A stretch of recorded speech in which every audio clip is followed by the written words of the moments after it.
Hey guys, it's Max, and we're back with another video. Today we're recording outside. It's very beautiful. Just came out to a park, and yeah, I just had to record. Let me show you the view behind me. So this is the view. This is just outside. We got a few boats over here, and then on the other side is just a park. It looks pretty nice. Anyway, let's get straight into the video.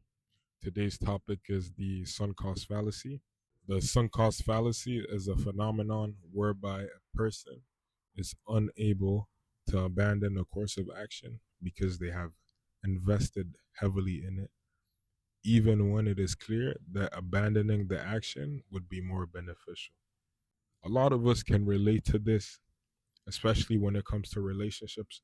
Whenever you're in a friendship or dating someone, whatever it is, a family member, and you feel like you have an attachment towards this person just because you've known them for so long, or that you've invested into this relationship for so long, you feel like you can't leave.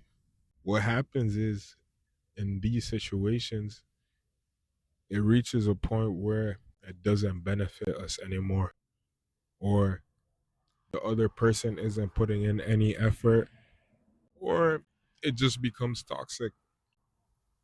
But because of this attachment, we feel like we need to stay. We feel like, what if the person finally makes that change after I leave? But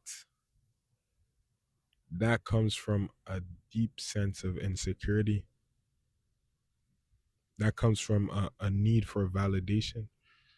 Because what you need to understand is that change is never going to come. And what I've started to see is that a lot of people would rather be in a toxic situation or in a situation that doesn't benefit them, where the other person isn't putting in as much effort, rather than be alone.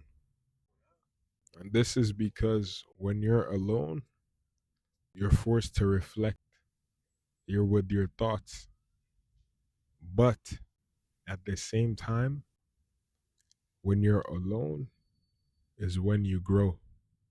If you want to overcome that need for validation, you need to spend time alone.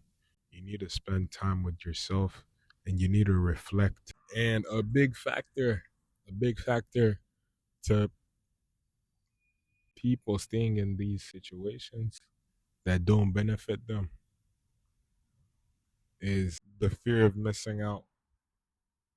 The fear of, if I don't go to this place this week, this day, I'm going to miss out on something. I'm going to miss out on this event.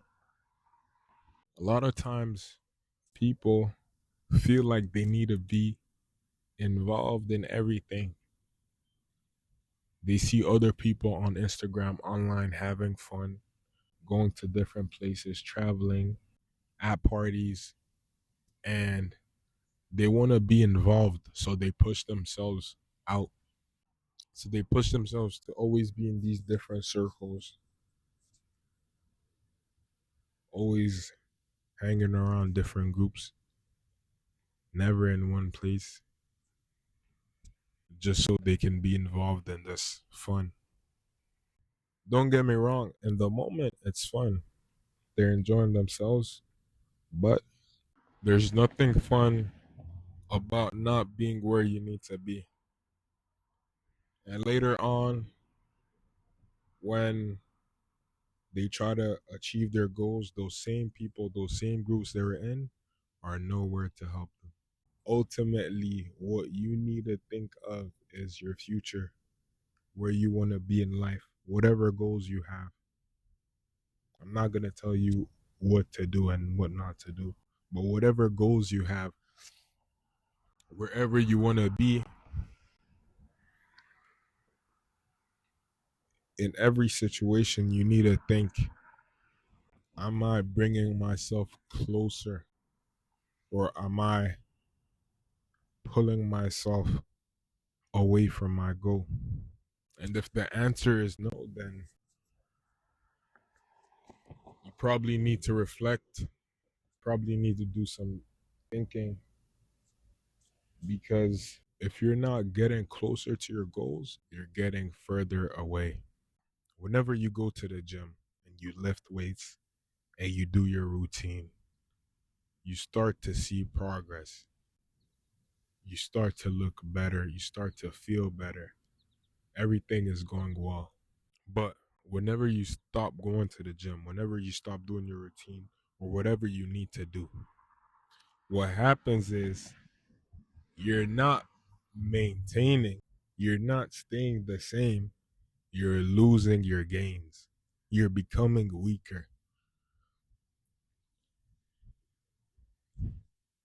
You're losing your gains, you're becoming weaker. You're not as agile anymore if you play a sport. Your reaction is not on point anymore. You can't lift the same weights, they're too heavy now. One thing that has become very, very clear to me is that at a certain point, it becomes hard to come back from certain things. And what do I mean by this? I'm talking about vices and the distractions and just anything in general in life.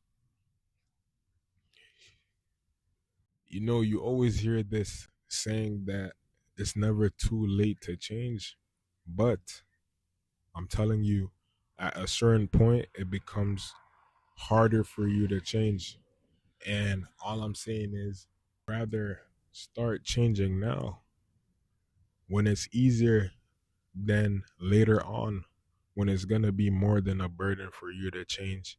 When it's gonna feel almost impossible for you to change. Now, I'm not saying that you can't change. I'm not saying that. I'm just saying that once you reach a certain point, it'll be very hard. So anyway, that's my message for today. Something for you guys to reflect on, think about where you guys are going right now, what you're doing um in your life that is moving you towards your future or that's moving you away from your future. That's really how you have to think about it, because if you're not doing one, you're doing the other.